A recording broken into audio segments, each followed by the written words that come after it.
తండ్రి కొడుకులు. ఒకనాడు లక్ష్మీ అమ్మవారు తన భర్త అయిన శ్రీ సత్యనారాయణ స్వామివారిని, ఏమండి, ఎన్నో లక్షల మంది మిమ్మల్ని నిత్యము ఎన్నో కోరికలు కోరుతుంటారు, పాపం వాళ్ల కోరికలు తీర్చరెందుకు అని అడిగింది. ఇందుకు స్వామివారు చిరునవ్వు నవ్వి, దేవి, అర్హత నర్హతలు చూడకుండా నేను ప్రతివాడి కోరిక తీర్చటం మొదలు పెడితే వాళ్లకు సుఖం ఉండదు. ఫలానా కోరిక కోరేందుకు తాము అర్హులమో కాదో అన్న సంగతి తెలియక వాళ్ళు రకరకాల కోరికలు కోరుతుంటారు. వాళ్ల క్షేమం కోరేవాణ్ణి గనక నేను కొందరి కోరికలు తీర్చడం లేదు అని స్వామివారన్నారు. అమ్మవారికి ఈ సమాధానం తృప్తి కలిగించలేదు. అది గ్రహించిన స్వామివారు ఆమెతో, దేవి, అయితే విను. ఒక ఊళ్ళో సూరయ్య అనే అతనున్నాడు. ఆయనకు పిల్లలు లేక భార్యతో సహా నన్ను ప్రార్థించాడు. నేను సూరయ్యకు ఒక కొడుకునిచ్చాను. వాడికి వాళ్ళు సత్యనారాయణ అని పేరు పెట్టుకున్నారు. వాడు పుట్టిన కొద్ది కాలానికే తల్లిపోయింది. సూరయ్యకు కొడుకును పెంచటం చేతకాలేదు. వాడు ఒట్టి గడుగ్గాయిగా తయారయ్యాడు. తండ్రికి కొడుకు మధ్య పెద్ద అగాధం ఏర్పడింది. కొడుకు తన కడుపున పుట్టవలసిన వాడు కాదనుకుంటాడు తండ్రి. తండ్రి అతనుకు గర్భశత్రువు అనుకుంటాడు కొడుకు. వాళ్ళిద్దరికీ సుఖం లేదు అని స్వామివారన్నారు. పాపం వాళ్లకు మరో వరం ఏదైనా ఇచ్చి వాళ్లను ఒక ఒడ్డుకు చేర్చండి అని అమ్మవారన్నది. అమ్మవారి మాట కాదనలేక స్వామివారు సరేనని ఒప్పుకున్నాడు. ఒకరోజు సత్యనారాయణ బడి ఎగ్గొట్టి మధ్యాహ్నం వేళకే ఇంటికి వచ్చాడు. అప్పుడే వచ్చావేమిట్రా అని తండ్రి అన్నాడు. నాకు కడుపులో నొప్పిగా ఉంది అని కొడుకన్నాడు. వంటావిడ గారెలు ఆవడలు చేసింది. అవి తినే గీత నీకు లేదు, పోయి గదిలో పడుకో అని సూరయ్య సత్యాన్ని గదిలోకి నెట్టి బయట గొళ్ళెం పెట్టాడు. గది లోపల సత్యము, గది ఇవతల సూరయ్య కూడా ఆలోచనలో పడ్డారు. చిన్నతనం ఎంత సుఖమైనది! బడికి వెళ్ళటము, పాఠాలు చదువుకోవటము, హాయిగా ఇంత తిని తిరగటము ఎంత ఆనందంగా ఉంటుంది. ఇల్లు వాకిలి డబ్బు దశకము అంటూ విచారమే లేదు, అజీర్తి బాధే లేదు. నా కొడుకు ఒట్టి రాలుగాయ అయినాడు కానీ నేనే వాడి ఈడువాడినైతేనా ఎంత చక్కగా బడికిపోదును అని సూరయ్య అనుకున్నాడు. గదిలో సత్యం కూడా తన ధోరణిలో తాను ఈ విధంగా అనుకోసాగాడు. వెధవ బడి, వెధవ చదువు, వెధవ పాఠాలు, ప్రతి దానికి పెద్దవాళ్ల నిర్బంధమే. వాళ్లని కోప్పడే వాళ్ళు లేరు. వాళ్ళు కావాల్సినన్ని గారెలు ఆవడలు తినవచ్చు. బళ్ళోకి పోనక్కర్లేదు. ఎక్కడికి పడితే అక్కడికి పోవచ్చు. నేనే మా నాన్నలా పెద్దవాడినైతేనా అని సత్యం మనసులో అనుకున్నాడు. వెంటనే ఈ మాటలు విన్న అమ్మవారు, పాపం వాళ్ళిద్దరి కోరిక తీర్చండి అని అమ్మవారు అన్నది. స్వామివారు మందహాసం చేసి అమ్మవారి కోరిక చెల్లించారు. వెంటనే గది బయట ఉన్న సూరయ్యకు సత్యం రూపం వచ్చేసింది. గదిలో ఉన్న సత్యానికి తండ్రి స్వరూపం వచ్చేసింది. కానీ ఈ మార్పు జరిగినట్టు ఇద్దరికీ తెలియదు. తండ్రి అయిన సూరయ్య వీధిలోకి వెళ్ళాడు. ఇళ్లన్నీ చాలా ఎత్తుగా అయిపోయినట్టు తోచింది. తల ఎత్తితే గాని రెండంతస్తులు కూడా కనిపించలేదు. కానీ దీన్ని గురించి సూరయ్య అట్టే వితర్కించలేదు. వీధిలో తన పాత స్నేహితుడు గోపాలం కనిపించాడు సూరయ్యకు. ఏమ్రా గోపాలం అని సూరయ్య పలకరించాడు. గోపాలం చాలా విచిత్రంగా ప్రవర్తించాడు. మామూలుగా సమాధానం చెప్పటానికి బదులుగా కళ్ళెర్ర చేసి, ఓరిపిడుగా, అంత పొగరెక్కిందిరా, ఉండు మీ నాన్నతో చెప్పి తాట ఒలిపిస్తా అంటూ కర్ర ఎత్తి భయంకరంగా మీదకి వచ్చాడు. సూరయ్యకు భయం వేసి పరిగెత్తాడు. అంత వేగంగా పరిగెత్తగలిగినందుకు తనకే ఆశ్చర్యం వేసింది. చిన్నతనంలో ఎప్పుడు పరిగెత్తాడో ఏమో గాని ఇటీవల సూరయ్య గబగబా నడిచిన పాపాన కూడా పోలేదు. ఎందుచేతనంటే శరీరం అంతో ఇంతో లావెక్కింది. తనకన్నా సన్నగా ఉండే గోపాలం తనతో పరిగెత్తలేకపోవటం చూసి సూరయ్య ఆశ్చర్యపడ్డాడు. ఆయన పరిగెత్తటం మానేసి ఆగి, ఎందుకు నేనిట్లా పరిగెత్తుతున్నాను? గోపాలం నన్ను కొట్టటమేమిటి? నేను పారిపోవటమేమిటి అనుకుంటూ సూరయ్య విరగబడి నవ్వసాగాడు. ఇంతలో ఎవరో భుజం మీద గట్టిగా చరిచి, ఒరేయ్, ఇందుకేనా నువ్వు బడి ఎగ్గొట్టింది అని అడిగాడు. సూరయ్య ఉలిక్కిపడి చూస్తే 7-8 కుర్రవాడు తన మొహంలోకి చూసి కొంటెగా నవ్వుతున్నాడు. వాడి మొహం చూడగానే సూరయ్యకు మండిపోయింది. మీద చెయ్యి తీస్తావా, ముక్కలుగా నరకమంటావా? ఎవడ్రా నువ్వు అని సూరయ్య అన్నాడు. నీకెంత పొగరెక్కిందిరా, ఇవాళ బడి ఎగేసినందుకు రేపు పంతులుగారు నిన్నేం చేస్తాడో చూడు అంటూ ఆ కుర్రవాడు కోపంగా వెళ్ళిపోయాడు. ముక్కు పచ్చలారని కుర్రవెధవా తనతో అంత పొగరుగా మాట్లాడినందుకు సూరయ్యకు అమితాశ్చర్యంతో పాటు నోట మాట కూడా రాలేదు. సూరయ్య నడివీధిలో నిలబడి ఆశ్చర్యపడటానికి వేళలేదు. ఇంటికి కావాల్సిన సరుకులు వెచ్చల అంగడిలో కొని పంపాలి. షావుకారు సుబ్బయ్య దుకాణానికి వెళ్ళి సూరయ్య, ఏం సుబ్బయ్య, ఒక అరబస్తా బియ్యము, 10 సేర్ల కందిపప్పు, 5 సేర్ల పెసరపప్పు, 2 ఎత్తులు చింతపండు కావాలి అని సూరయ్య అన్నాడు. దానికేం భాగ్యంలే కాని డబ్బులేవి అని సుబ్బయ్య చిన్నగా నవ్వుతూ అన్నాడు. సూరయ్యకు చాలా కోపం వచ్చింది. తనతో సుబ్బయ్య అలా మాట్లాడతాడా? అంత కోపంలో కూడా సూరయ్య జేబు తడువుకుంటే డబ్బుల సంచి లేదు. జేబులో విరిగిన సీమసున్నం ముక్క, దారము, చిన్న బలపము, ఒక నెమలి ఈక, గుడ్డలతాను మీద చించుకున్న బొమ్మలు దొరికాయి. ఈసారి సూరయ్య ఆశ్చర్యానికి మేరలేదు. ఏదో మోసం జరిగినట్టు స్పష్టమైంది. ఎన్నడూ లేనిది విపరీతమైన ఆకలి కూడా వేస్తున్నది. పలహారాల అంగడికి పోయి తిందామంటే కూడా దగ్గర కానీ లేదు. ఆ అంగడి దగ్గర నిలబడి లోపల చాలా సంతోషంగా గారెలు, కారపు బూందీ, రవ్వట్లు తినేవాళ్లని చూశాడు. ఇంతలో ఆయన దృష్టి అక్కడి వాకిలికి పెట్టిన అద్దం తలుపు మీద పడింది. అందులో తన ప్రతిబింబం కనిపించింది. కానీ అది తన బొమ్మ కాదు, తన కొడుకుది. మొదట తన కళ్ళను తానే నమ్మలేకపోయాడు. వంగి కాళ్లకేసి చూసుకున్నాడు. కాళ్ళు చిన్నవిగా ఉన్నాయి. చెప్పులు లేవు. ధోవతీకి బదులు లాగు కనిపించింది. నెత్తి తడువుకున్నాడు. నున్నటి బట్టతల ఉండవలసిన చోట మెత్తని జుట్టున్నది. మొహం తడుముకున్నాడు. మీసాలు లేవు. గడ్డం నున్నగా ఉంది. కళ్లకు జోడు లేదు. కానీ చూపు చక్కగానే ఆనుతున్నది. ఇప్పటికీ సూరయ్యకు తనలో జరిగిన మార్పు అర్థమైంది. తాను తన కొడుకుగా మారిపోతే తన కొడుకేమైనట్టు? ఈ ప్రశ్న కలగగానే ఆయనకు భయం వేసింది.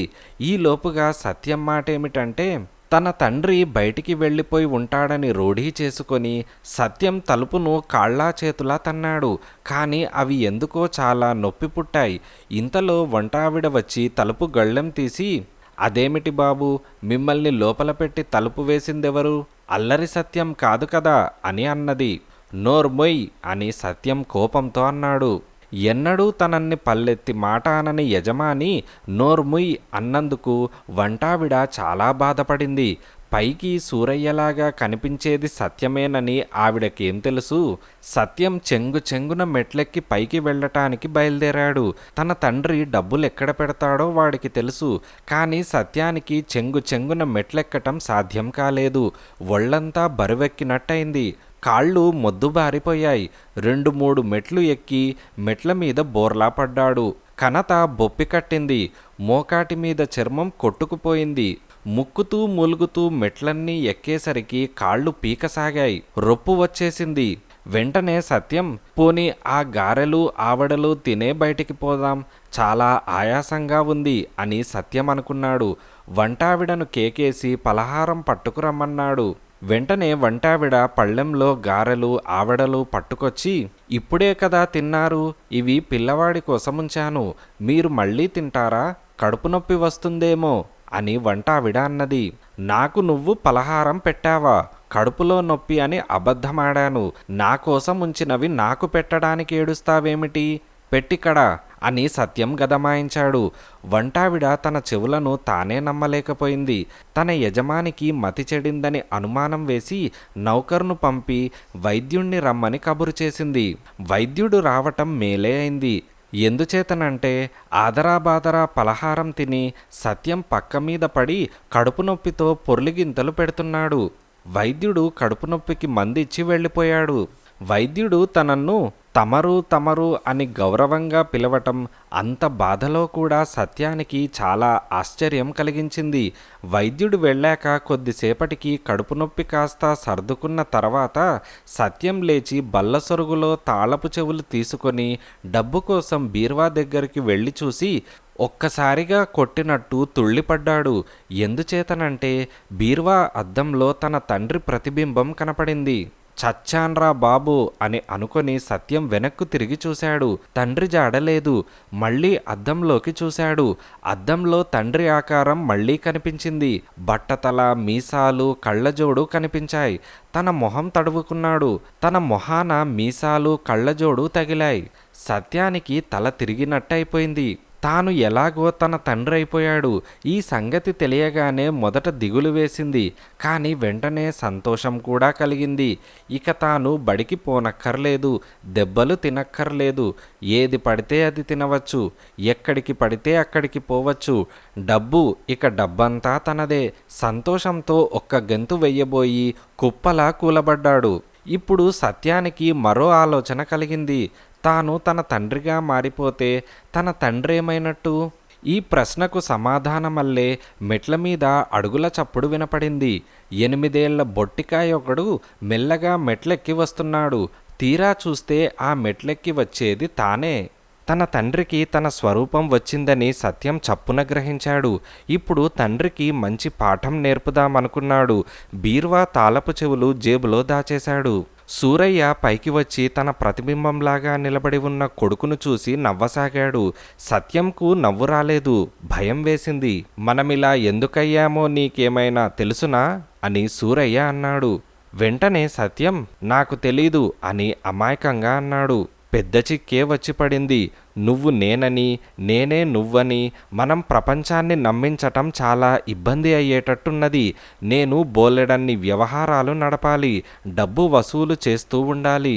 నాకు చేతి నిండా పనులున్నాయి, ఊరి నిండా స్నేహితులున్నారు.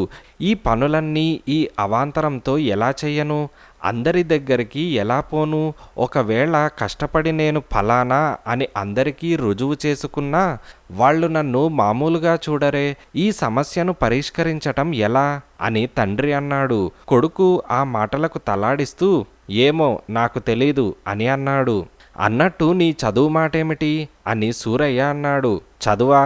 ఈ శరీరంతో వెళ్ళి నన్ను బళ్ళో కూర్చోమన్నావా? బాగుంది అని సత్యమన్నాడు. ఎలా తగలడుతుందిరా మరి? నువ్వు బడికి వెళ్తావో మాన్తావో నాకు అనవసరం. చదువుకోకపోతే నీ కర్మాన నువ్వే పోతావు. నా వ్యవహారాలు నేను చూసుకోక తప్పదు అంటూ సూరయ్య దేనికోసమో బల్లసొరుగులో వెతకసాగాడు. సూరయ్య బీర్వా తాళం కోసం వెతకటం సత్యం చూస్తూ ఊరుకున్నాడు. బీర్వా తాళాలు చూడలేదు కదా అని తండ్రి తలపైకెత్తి కొడుకును చూసి అన్నాడు. నేను తీసి దాచానులే అని సత్యమన్నాడు. నువ్వు తీసి దాచటమేమిటి? నీ మొహం ఇలాతే అని సూరయ్య అన్నాడు. ఆ మాటలకు సత్యం నువ్వు నాతో మర్యాదగా మాట్లాడటం మంచిది. ఇదివరకల్లా నన్ను ఏమీ తెలియని వాడి కింద జమ కట్టేశావు. ఇక ముందు నాతో మర్యాదగా మాట్లాడకపోతే నేనూరుకోను, పట్టుకు తన్నేస్తాను. తన్నటం ఇక నా వంతు. నా మర్యాద మాట ఎలా ఉన్నా ఇంతవాణ్ణి నన్ను పట్టుకొని నువ్వు నీ మొహం అని అంటుంటే ఇంట్లో వంటావిడ దగ్గర నుంచి నా చెవులకు పిడకలు కట్టేస్తారు. నేనది సహించను. నా చేతనైనట్టు ఇంటి వ్యవహారాలు నేనే చూస్తాను. నాకు ఎన్నడూ ఒక్క ఎర్ర ఏగాని ఇచ్చి ఎరగవు. అదేమిటో ఇక ముందు నీకే తెలిసి వస్తుంది. రేపటి నుంచి నా బదులు నువ్వే బడికి పోయి చదువుకో. బడిపంతులు ఎలాంటివాడో అది కూడా నీకు తెలిసి వస్తుంది అని సత్యమన్నాడు. ఆ మాటకు సూరయ్య భగ్గున మండిపడ్డాడు. వెంటనే సూరయ్య 50 ఏళ్ళొచ్చిన నన్నిప్పుడు పోయి 2వ తరగతి చదువుకోమంటావట్రా అని తండ్రి అన్నాడు. చదువురాని నాకన్నా చదివిన నీకు మరీ సులభం కదా అని సత్యమన్నాడు. నేను బడికి పోను అని సూరయ్య ఖచ్చితంగా అన్నాడు. పోకపోతే పంతులు వచ్చి పెడరెక్కలు విరిచి కట్టి లాక్కుపోతాడు అని సత్యమన్నాడు. అంత పని చేయిస్తావుట్రా అని తండ్రి అన్నాడు. నువ్వు నన్ను చేయించలేదా అని కొడుకన్నాడు. సూరయ్య ఆ మాటలకు కాస్త ఆలోచించి అవును పంతులు బాగా కొడతాడా అని అడిగాడు. చచ్చేటట్టు కొడతాడు. పాఠం చదివినా కొడతాడు, చదవకపోయినా కొడతాడు. దండం దశగుణం భవేత్ అని ఆయన సిద్ధాంతం. మన మంచి కోసం కొడతాడు. తన చేతి తీట తీర్చుకోవటానికి కొడతాడు. ఏమి తోచకపోయినప్పుడు కూడా కొడతాడు అని సత్యమన్నాడు. నన్ను పంతులు కొడితే అని సూరయ్య దిగులుగా అన్నాడు.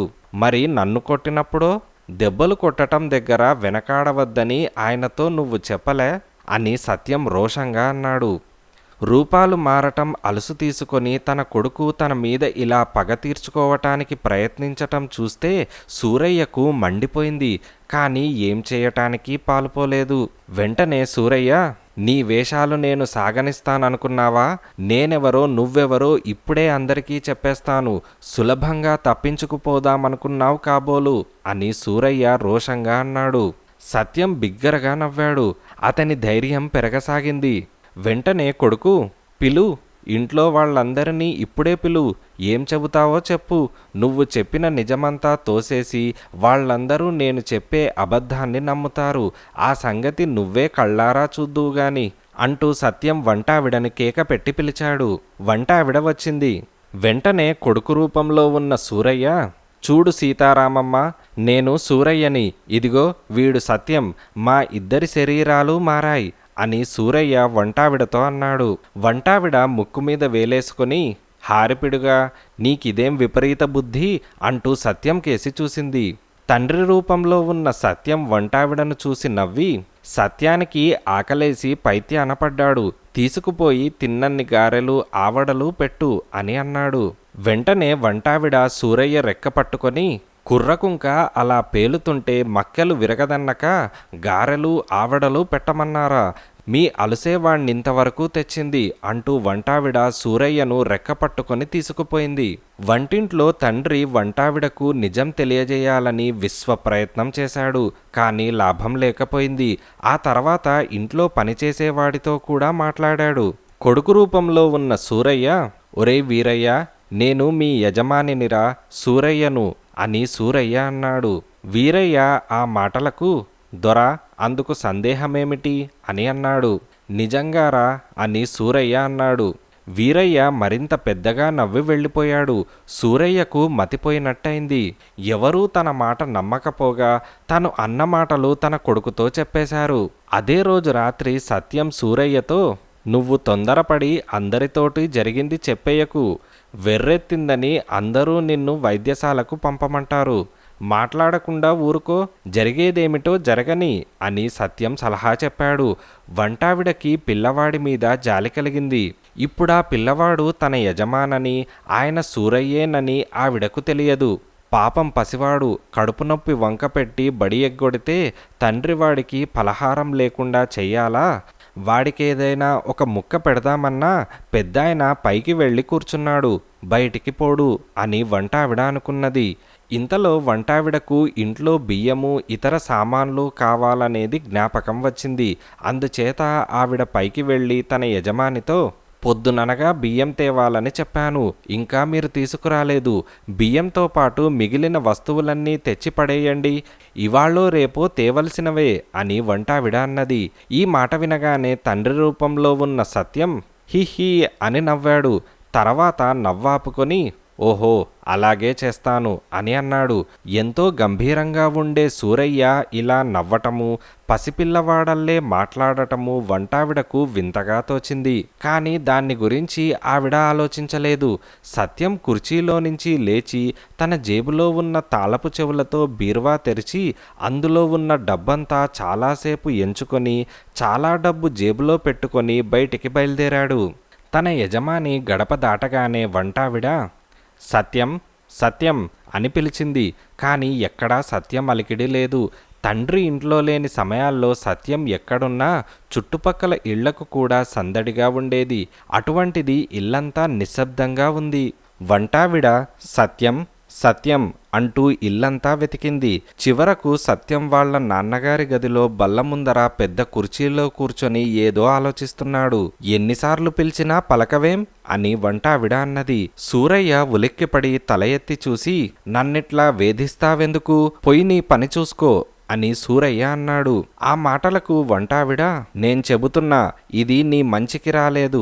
రాను రాను నీకు ఈడు మించిన మాటలు వేషాలు వస్తున్నాయి అంటూ వంటావిడ లోపలికి వెళ్ళి ఒక పళ్ళెంలో గారెలు ఆవడలు తెచ్చి బల్ల మీద పెట్టింది. వాటిని చూడగానే సూరయ్యకు మొదట భయం వేసింది. కానీ కడుపులో దహించుకుపోతున్నట్టు అనిపించి ఆవురావురుమని వాటిని పలహారం చేసేశాడు. సూరయ్య నీరసమంతా పోయింది. కడుపులో నొప్పి రాక రాకపోగా ఒంట్లో ఎంతో ఉత్సాహం వచ్చింది. తనలో కలిగిన మార్పు గురించి ఈ క్షణం వరకు సూరయ్యకు విచారమే కలుగుతూ వచ్చింది. కానీ ఇప్పుడు ఇందువల్ల కొంచెం మేలు కూడా కనిపించసాగింది. ఎన్నాళ్ల నుంచో బాధిస్తున్న అజీర్తి బాధ విరగడైపోయింది. కొంతకాలం పాటు హాయిగా ఇష్టం వచ్చినదల్లా తినవచ్చు. శరీరం తేలికైంది కనుక చక్కగా ఎగరవచ్చు. కొంతకాలం పాటు వ్యవహార చిక్కులు కూడా వదిలించుకొని తిరగవచ్చు. ఈ విషయాలన్నీ చూసుకొని సూరయ్య కొంతవరకు సంతోషించాడు. సత్యానికి కూడా తన స్వరూపం మారటం గురించి విచారం తగ్గసాగింది. వాడు దర్జాగా డబ్బు జేబులో పెట్టుకొని తిన్నగా వెచ్చాల అంగడికి వెళ్ళాడు. షావుకారు సుబ్బయ్యతో ఏ విధమైన బేరమూ ఆడలేదు. వంటావిడ చెప్పిన సరుకులన్నీ కూలీవాడి నెత్తిన ఎత్తించుకున్నాడు. సుబ్బయ్య చెప్పినంత డబ్బు ఇచ్చేశాడు. వస్తూ దారిలో కొన్ని గాజు గోలీలు, ఒక దసరా కోతిబొమ్మ కొనుక్కున్నాడు. దారిలో అనేక మంది పెద్దవాళ్లు కనిపించి నమస్కారం పంతులు గారు అంటూ వచ్చారు. తనకే నమస్కారం పెడుతున్నారని సత్యం మొదట గ్రహించలేదు. కానీ ఈ విషయం తెలుసుకున్నాక చాలా సంతోషించాడు. వాళ్ళందరినీ మోసపుచ్చగలిగినందుకు సత్యానికి నవ్వు కూడా వచ్చింది. సత్యాన్ని పలకరించిన వాళ్లల్లో కొందరు వాడికి తెలిసిన వాళ్లే కాని కొందరు బొత్తిగా కొత్తవాళ్లు. వాళ్ళు తనను నిలబెట్టి మాట్లాడేస్తారేమోనని సత్యం చాలా భయపడ్డాడు. కానీ అదృష్టవశాత్తు ఆ పూటకు అటువంటిదేమీ జరగకుండానే వెళ్ళిపోయింది. సత్యం అంగడి నుంచి ఇంటికి తిరిగి వచ్చేసరికి చీకటి పడింది. దీపాలు పెట్టారు. వాళ్ల ఇంటి ముందు చీకట్లో నిలబడి ఒక కుర్రవాడు గట్టిగా ఈలవేస్తున్నాడు. సత్యం ఒళ్ళు ఒక్కసారి పొంగిపోయింది. ఆ ఈలవేసేవాడు రంగడు. తను కూడా జవాబుగా ఈలవేయటానికి ఉత్సాహంగా ప్రయత్నించాడు. కానీ ఎంత ప్రయత్నించినా ఈల రాలేదు. సత్యానికి భలే కోపం వచ్చింది. కానీ చేసేది లేక ఒరేయ్ రంగడు అని కేక పెట్టాడు. రంగడు తన దిక్కుగానే చూశాడు గాని తనకేసి చూడలేదు. వాడికా మసక చీకట్లో లావుపాటి శరీరము, బట్టతల, నెరిసిన మీసాలు, కళ్ళజోడు కనిపించింది. అలా చూస్తావేమ్రా రంగడు, నేనే అంటూ సత్యం దగ్గరికి వస్తూ అన్నాడు. ఆ వచ్చే పెద్ద మనిషి సత్యం తండ్రి అని తెలియగానే రంగడి పై ప్రాణాలు పైనే పోయాయి. తనతో స్నేహం చేయవద్దని సత్యాన్ని ఎన్నోసార్లు ఈయనే కొట్టి ఉన్నాడు. ఆ కారణం చేతనే ఎప్పుడన్నా సత్యాన్ని పిలవవలసి వస్తే రంగడు ఇంట్లోకి రాక బయట నుంచి ఒక రకంగా ఈలవేస్తాడు. ఈ ఈలవిని సత్యం రంగణ్ణి గుర్తించి బయటికి వస్తూ ఉంటాడు. ఇప్పుడా రహస్యం కూడా సూరయ్య గారికి తెలిసిపోయిందనుకొని భయపడి రంగడు చీకట్లో దౌడు తీశాడు. ఎందుకురా పారిపోతావ్, నేనేరా వెధవా అంటూ సత్యం కేక పెట్టసాగాడు. కానీ రంగడు వినిపించుకోకుండా పారిపోయాడు. ఏం పంతులుగారు, అబ్బాయి కోసమా కేక వేస్తున్నారు అని ఎవరో పలకరించారు. సత్యం ఇక వీధిలో ఆగక గబగబా ఇంట్లో జొరబడ్డాడు. ఆ రాత్రి సత్యం తన తండ్రి పక్కలో పడుకున్నాడు. ఈ జీవితం చాలా బాగుంది. కావాల్సినంత డబ్బు, అందరూ గౌరవించేవాళ్లే. ఎరగని వాళ్ళు పలకరించినప్పుడు మాత్రం చిక్కు. అదిన్ని తన ప్రాణ స్నేహితులు తనను చూసి భయపడిపోతున్నారు.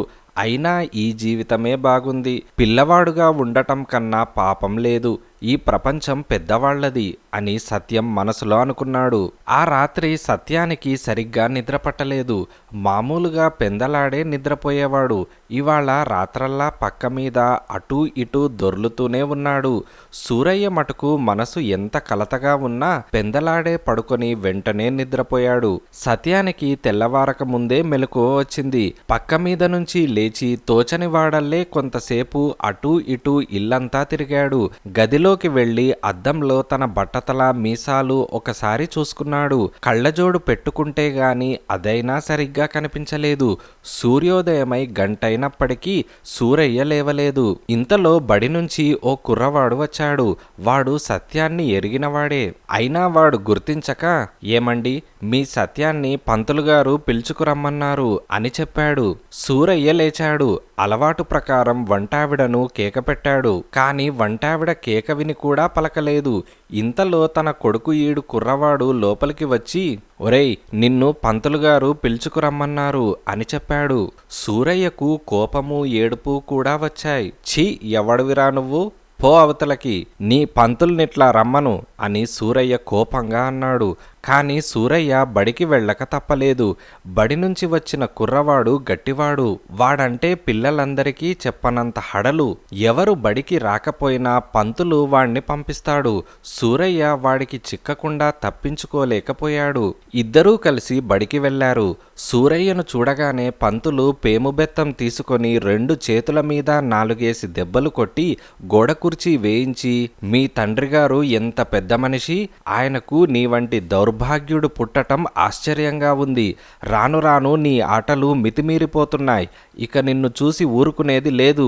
బండకొయ్య వేస్తాను, ఏమనుకుంటున్నావో అని పంతులు మందలించాడు. సూరయ్యకు కళ్ళనీళ్లు బొటబొటా కారాయి. ఇంత అవమానం పొందటం కన్నా చచ్చిపోవటం మేలనిపించింది. ఆ పంతుల్ని, ఆయన చదువు చెప్పే పద్ధతిని, అక్కడ పిల్లల్ని చూస్తే సూరయ్యకు ఆశ్చర్యము కోపము కూడా వచ్చింది. ఇదేం పంతులు, ఇదేం చదువు? పాపం సత్యం ఇటువంటి అర్థం లేని చదువు చదువుతున్నాడా? కాసేపు పిల్లలంతా ఎక్కాలు వెళ్ళవేశారు. ఆ తర్వాత నెలల పేర్లు, తిథుల పేర్లు వెళ్ళవేశారు. అంతా కలిసి అరుస్తుంటే కాకిగోల. ఆ తర్వాత పిల్లలందరినీ అల్లరి చేయవద్దని చెప్పి పంతులు గోడకి చేర్గిలపడి నోట్లోకి ఈగ వెళ్ళింది కూడా తెలియకుండా గురక పెట్టి నిద్రపోయాడు. పిల్లలు అల్లరి ప్రారంభించారు. పిల్లలంతా సూరయ్య చుట్టూ మూగారు. అందరూ తనని సత్యం సత్యం అని పిలిచేవాళ్లే కాని ఒక్కరి పేరు తనకి తెలియదు. ఒక్కరి మొహము తను ఎరగడు. ఆ సంగతి పిల్లలకేం తెలుస్తుంది? సత్యం పొగరుబట్టి తమతో మాట్లాడటం లేదనుకున్నారు. అందువల్ల అందరూ కలిసి సూరయ్యను ఏడ్పించటం మొదలుపెట్టారు. ఒకడు చెవి గిల్లాడు, మరొకడు తొడపాసం పెట్టాడు. ఈ కుర్ర వెధవలు తనన్ను ఇంత చులకన చేస్తున్నారని రోషము, ఏమీ చేయటానికి లేకపోవటం వల్ల దుఃఖము సూరయ్యను బాధించాయి. ఆఖరకు భరించలేక సూరయ్య ఒక్క పొలికి ఎకపెట్టాడు. అతను అంత పని చేస్తాడని పిల్లలెవ్వరూ అనుకోలేదు. పంతులు లేస్తాడని వాళ్లకు తెలుసు. అందుచేత చప్పున ఎవరి దారిన వాళ్ళు ఏమీ ఎరగనట్టు కూర్చున్నారు. పంతులు లేవనే లేచాడు. లేస్తూనే బెత్తం తీసుకొని సూరయ్యను బాధసాగాడు. సూరయ్యకు మతిపోయినట్టయింది. నీ చదువు చట్టుబండలుగాను, ఇందుకేనా నేనింత డబ్బిచ్చింది? ఉండు, నిన్నేం చేస్తాను?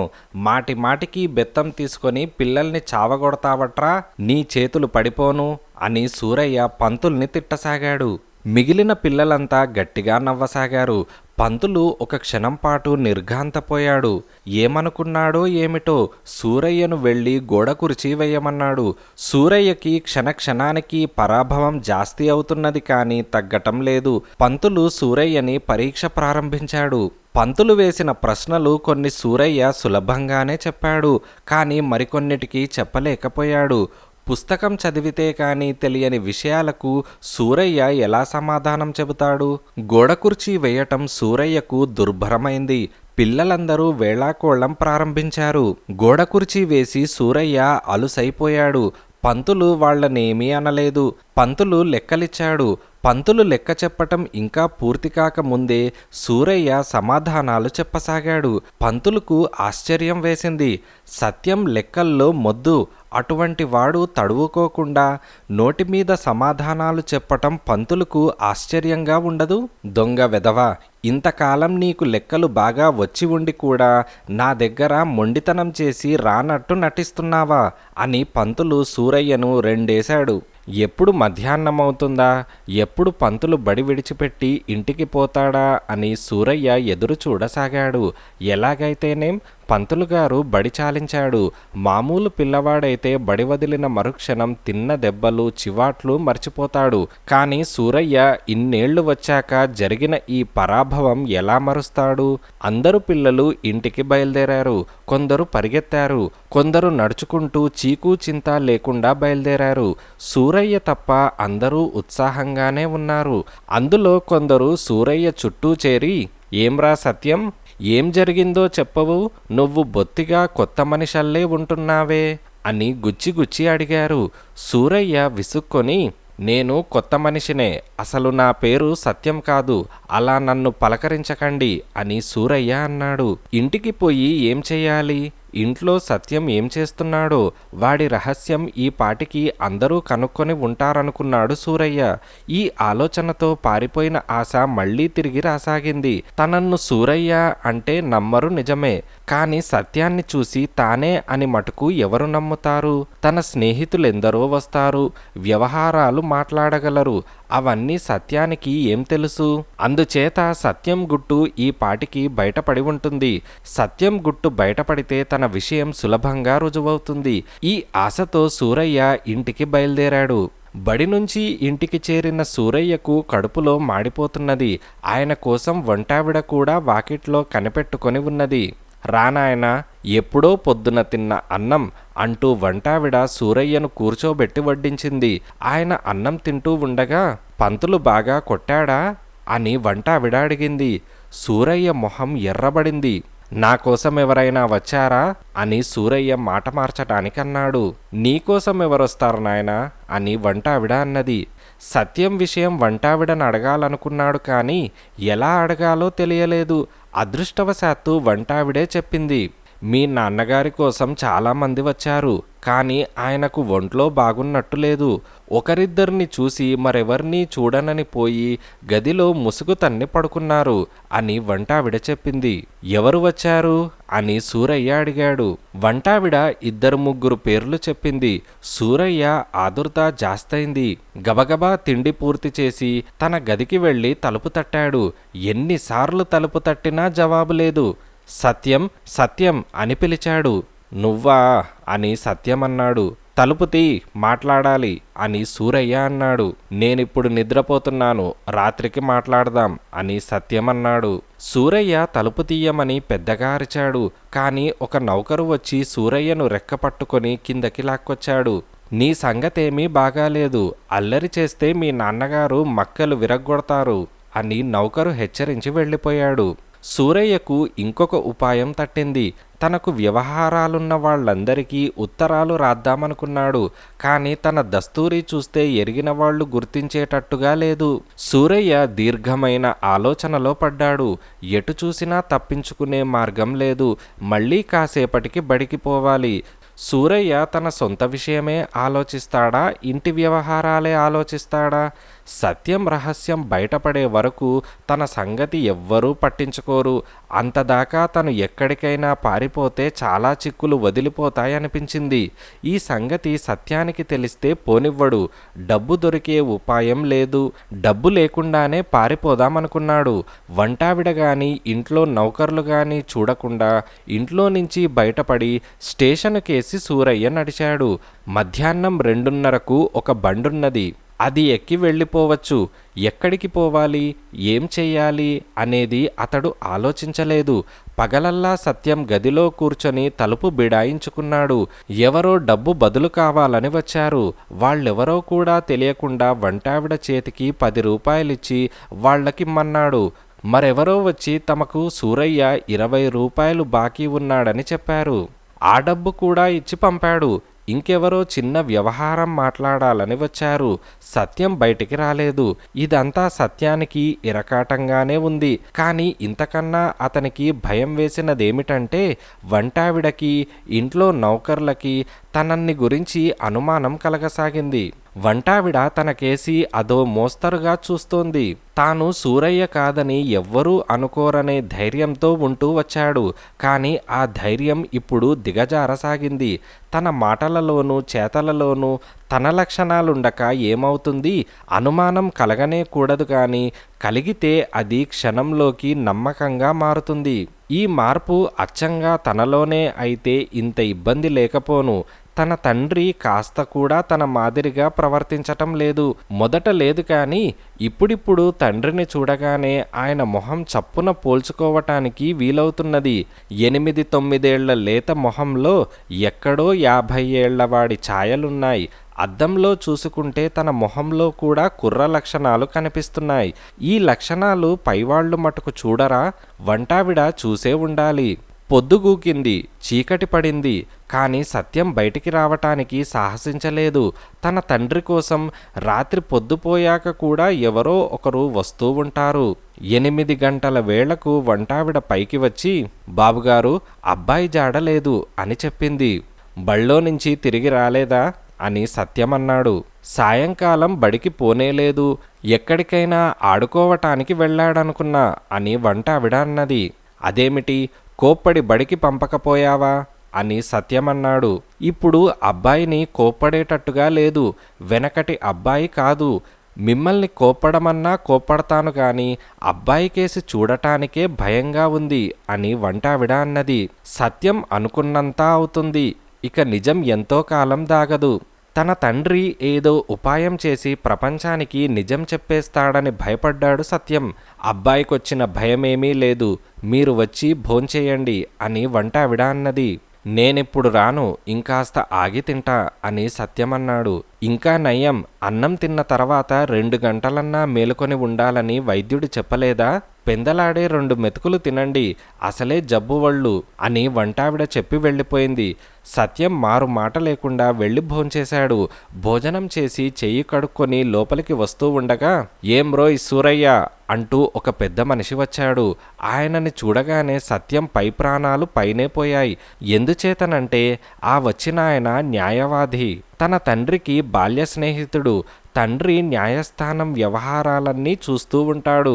తరచూ రాడు కానీ వచ్చినప్పుడల్లా ఎవరికీ అర్థం కాని విషయాలు మాట్లాడిపోతూ ఉంటాడు. తన తండ్రి ఏ పని ఉన్నా మానుకొని ఈయనతోనే మాట్లాడతాడు. పరంధామయ్య గారు స్వతంత్రంగా సత్యం వెంట పైకి వచ్చాడు. కుర్చీలో కూర్చొని ఏమేమిటో మాట్లాడాడు. అంతా న్యాయస్థానం వ్యవహారమే. సత్యానికి ఒకటే అర్థమైంది, రేపు న్యాయస్థానానికి వెళ్ళాలి. సూరయ్య సాక్ష్యం అతి ముఖ్యమైన సాక్ష్యం. ఈ ప్రశ్నలకు ఏం సమాధానాలివ్వాలో పరంధామయ్య చాలాసేపు చెప్పాడు. ఒక్కటి సత్యం బుర్రలోకి ఎక్కలేదు. రేపు తను న్యాయస్థానానికి వెళ్ళటమా, వెళ్లకుండా తప్పించుకోవటమా అని సత్యం ఆలోచిస్తున్నాడు. 10 గంటల దాకా కూర్చొని పరంధామయ్య వెళ్ళిపోయాడు. కానీ ఎంతకీ సత్యానికి నిద్రపట్టలేదు. తన తండ్రి ఏమైనట్టు, రేపు తన సంగతి ఏమయ్యేటట్టు? అకస్మాత్తుగా సత్యానికి తండ్రి మీద గౌరవం కలిగింది. ఈ ప్రపంచం తన తండ్రిది, తనది కానే కాదు. ఈ విషయం తను విచారించటం అనవసరం. తన తండ్రిని ఎన్నడూ సరిగ్గా అర్థం చేసుకోక అన్యాయం చేశాడు. తండ్రి తనకి ఏం అపకారం చేశాడు? చదువుకోమన్నాడు, భయభక్తులతో ఉండమన్నాడు.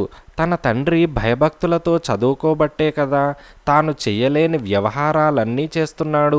భగవంతుడి దయవల్ల తను మళ్ళీ చిన్నవాడైతే ఎన్నటికీ తన జీవితం గురించి విచారించనని సత్యమనుకున్నాడు. ఇదే సమయంలో ఇంటి మెట్ల మీద చీకట్లో సూరయ్య కూర్చొని ఉన్నాడు. జరిగిందేమిటంటే, సూరయ్య 2:30 గంటల బండెక్కాడు. 2-3 స్టేషన్లు దాటగానే టికెట్టు కలెక్టర్ ఒకడు వచ్చి ఆయనను టికెట్ అడిగాడు. నిజంగా పసివాడైతే అంత బిక్కమొహం పెట్టకపోను సూరయ్య. కానీ అన్నీ తెలిసినవాడు కనుక టికెట్టు కలెక్టర్ను చూడగానే సూరయ్య తప్పు చేసిన మొహం పెట్టాడు. సూరయ్య జేబులో దమ్మిడీ లేదు. టికెట్టు కలెక్టరు సూరయ్య 2 చెంపలు వాయించి రైలు నుంచి దింపేశారు. చేసేది లేక సూరయ్య కాళ్ళీడ్చుకుంటూ 16 మైళ్ళ దూరము నడిచి తిండికి మాడుతూ దుమ్ము కొట్టుకొని రాత్రి 11ంటికి ఇల్లు చేరుకున్నాడు. తలుపు తట్టి పిలిస్తే అందరూ తలో ప్రశ్న అడుగుతారు. అందుచేత మెట్ల మీద కూర్చొని ముందు జరగవలసిన దాన్ని గురించి ఆలోచించసాగాడు. ఇక తాను కుర్రవాడుగా ఒక్కరోజు కూడా గడపలేడు. ఈ ప్రపంచం కుర్రవాళ్లది కాదు. తాను ఒకప్పుడు కుర్రవాడై ఉండి కూడా వాళ్ల కష్టసుఖాలు మరిచాడు. తన కొడుకు మొండితనమే చూశాడు కానీ వాడు ఎన్ని ఇబ్బందులు పడుతున్నాడో ఆలోచించలేదు. వాణ్ణి అపేక్షగా పలకరించి ఎంతకాలమైంది? కన్నతండ్రి ఎవరైనా ఇలా చేస్తాడా?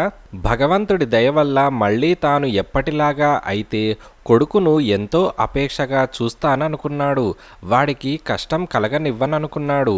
ఇదంతా చూస్తున్న లక్ష్మీ అమ్మవారు సత్యనారాయణ స్వామివారితో, పాపం వాళ్ళిద్దరి కోరికలు చెల్లించండి అని అన్నది.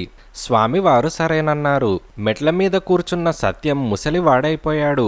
లోపలి గదిలో మంచం మీద పడుకున్న సూరయ్య కుర్రవాడైపోయాడు.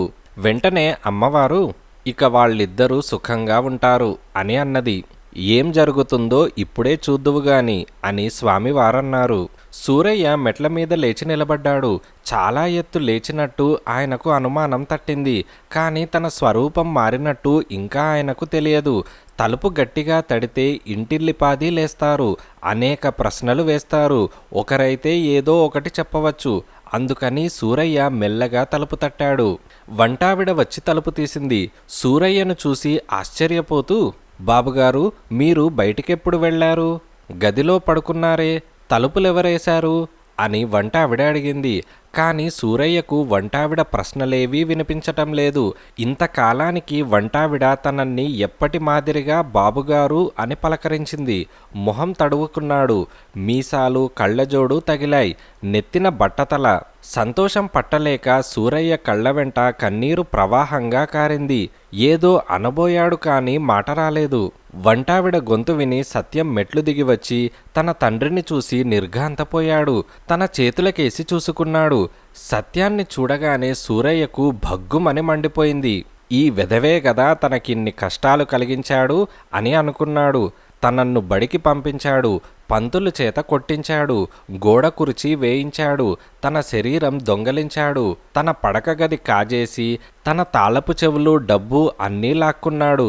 వెధవా, నీ ఆట ఇప్పటికి కట్టింది అని సూరయ్య రంకపెట్టాడు. సత్యానికి కూడా తండ్రిని చూస్తే మండిపోయింది. తన తండ్రే తనకు ఆ ముసలి శరీరం అంటగట్టాడు. ఇంత తినటానికి లేదు, పరిగెత్తటానికి లేదు, చెట్లెక్కటానికి లేదు. ముసలితనంలో తన శరీరం లాక్కొని కుర్రవాడల్లే తిరిగాడు. ఇప్పుడు తన మీద కోప్పడుతున్నాడు. నా ఆటే కాదు, నీ ఆట కట్టింది అని సత్యం పట్టలేని ఆగ్రహంతో అన్నాడు. లక్ష్మీ అమ్మవారు ఇది చూసి ఆశ్చర్యపోయింది. దేవి, చూశావా? వాళ్ల లోపాలను వాళ్లే సవరించుకోవాలి. మనమేమీ చేయలేం. మనమిచ్చిన 2 వరాలు మరిచి వీళ్ళు మళ్ళీ ఎప్పటిలాగానే ఉన్నారు అని స్వామివారన్నారు. ఇంతటితో తండ్రి కొడుకుల కథ సమాప్తం.